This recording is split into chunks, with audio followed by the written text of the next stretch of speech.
Amis de la littérature, bonjour et bienvenue sur hashtag J'adore lire. La dernière fois, je vous avais présenté ce roman, Le mariage de Dorothy West, mais la vidéo s'était interrompue. Du coup, je vais terminer la vidéo aujourd'hui. En fait, je m'étais arrêtée à la page 143 et je voulais vous parler du mariage de Clark et de Corinne. En fait, c'est les parents de Shelby, la future mariée. Clark n'avait pas de vue sur Corinne. Il s'agissait de trouver les mots pour la convaincre de son indifférence sans passer pour un mufle. Le là, en fait, c'est Graham, la grand-mère de Corinne, qui souhaite la marier avec Clark. Jeune homme, attaqua Graham. Êtes-vous amoureux de ma petite fille? Clark oublia instantanément les belles phrases qu'il avait préparées. Il rougit comme un collégien. Mes sentiments ne comptent pas, répliqua-t-il vivement. Une seule chose est sûre, c'est que votre petite fille n'est pas amoureuse de moi. Comment le savez-vous, mon garçon? Lui avez-vous posé la question? Bien sûr que non, madame, je n'aurais pas cette prétention. Absurde. Je ne donnerais pas cher de l'avenir du monde si tous les jeunes gens étaient aussi timorés que vous. Piqué au vif, Clark s'emporta. Je ne suis pas un gamin, madame. J'ai 28 ans et je suis médecin. Mais je suis un galant homme. Je respecte le droit de votre petite fille à choisir elle-même celui qui lui convient. Et si c'était vous qu'elle choisissait? Muet de stupéfaction, il se contenta de marmonner pitoyablement. J'en serais très honoré. Graham se leva. Je suis très fatigué, jeune homme, et je vous prie de m'excuser. J'ai plus de 70 ans et je ne suis pas éternel. Mon plus cher désir avant de mourir est de marier ma petite fille qui n'a plus de mère. Elle essaya de se souvenir de son prénom. Clark ou Karl? Ça commençait par un C, mais ça n'avait aucune importance, Dieu merci. Lui aussi, on pouvait l'appeler docteur. Clark sortit avec Corinne pendant 2 semaines, puis il la demanda en mariage. 15 jours plus tard, la date était fixée, les invitations envoyées et la robe commandée. Toutes les conditions d'un événement mondain de première importance étaient réunies. Le mariage s'était déroulé sans la moindre anicroche. En fait, c'est comme ça que Clark et Corinne se sont mariés. Et au bout de quelques années, en fait, Clark s'est mis à tromper sa femme avec son assistante. Et cette relation a duré pendant 20 ans. Donc, à chaque fois, en fait, Clark promettait à Rachel, c'est sa maîtresse, de quitter sa femme lorsque ses filles seraient mariées. Et du coup, en fait, là, il dit, c'est Clark qui se fait cette réflexion. Il avait 52 ans. On ne peut exiger d'aucun homme qu'il assume une erreur pendant plus de 25 ans. Il rebroussa chemin, apaisé par la pensée réconfortable que si tout se passait comme prévu, il aurait bientôt purgé son temps de pénitence. Parce qu'en fait, là, on est à la veille du mariage de sa fille et il se dit qu'après le mariage de sa fille, en fait, il va quitter sa femme pour se mettre avec sa maîtresse. Sauf qu'en fait, il y a sa maîtresse qui lui envoie une lettre ce jour-là même. Et voici ce que dit la lettre. En fait, je ne vais pas lire toute la lettre, elle est trop longue. Je vais juste lire quelques passages. Cher Clark, pendant ces longues semaines sans toi, j'ai eu le temps de réfléchir au passé, au présent et aux années à venir.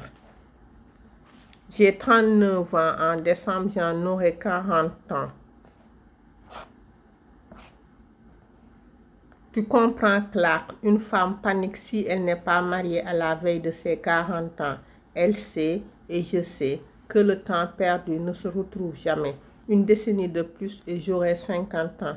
Dieu seul saura combien d'années il me reste à vivre et je n'aurai ni enfants ni petits-enfants pour se souvenir de moi, car le compteur aura cessé de tourner.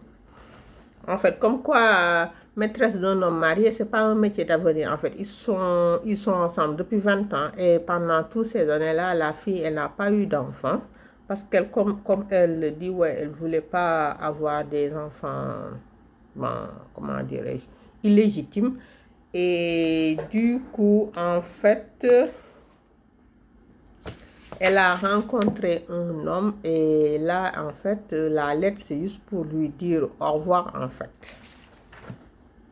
Demain, quand tu recevras cette lettre, je serai Madame Jean Logan.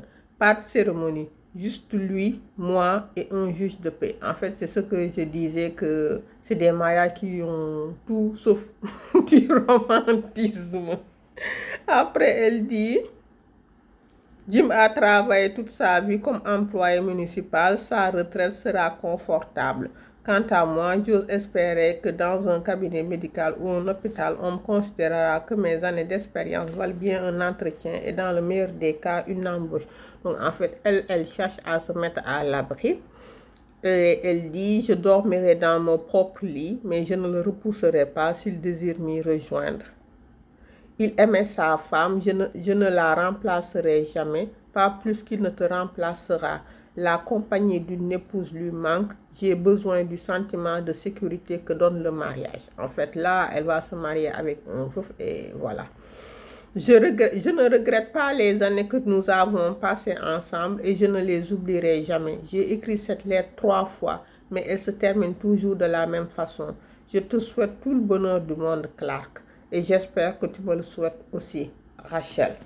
Et là, en fait, qu'est-ce que je voulais dire? J'ai oublié ce que je voulais dire. Ah si. En fait, là, ce que je vous ai lu, c'est des extraits de comment se sont mariés les différents, en fait, personnes qui ont constitué la lignée de cette famille-là. Et juste pour souligner qu'en fait, c'était des mariages basés sur le pragmatisme. C'était des personnes qui essaient de grimper sur l'échelle sociale. Et bon, on ne peut pas le reprocher non plus. Mais au début du livre, en fait, il y a un très beau, j'allais dire poème. En fait, c'est pas un poème, ça, c'est tiré des Écritures saintes du premier épître de Saint Paul aux Corinthiens, chapitre 13, et ça dit: L'amour prend patience, l'amour rend service, il ne jalouse pas, il ne plastronne pas, il ne s'enfle pas d'orgueil, il ne fait rien de laid, il ne cherche pas son intérêt, il ne s'irrite pas, il n'entretient pas de rancune, il ne se réjouit pas de l'injustice, mais il trouve sa joie dans la vérité, il excuse tout, il croit tout, il espère tout, il endure tout. Donc c'est tellement beau ça que ça efface tous ces mariages. Sans aucun romantisme. Et si vous voulez savoir si Shelby épousera, comment il s'appelle son copain? En fait, son fiancé, il s'appelle Matt.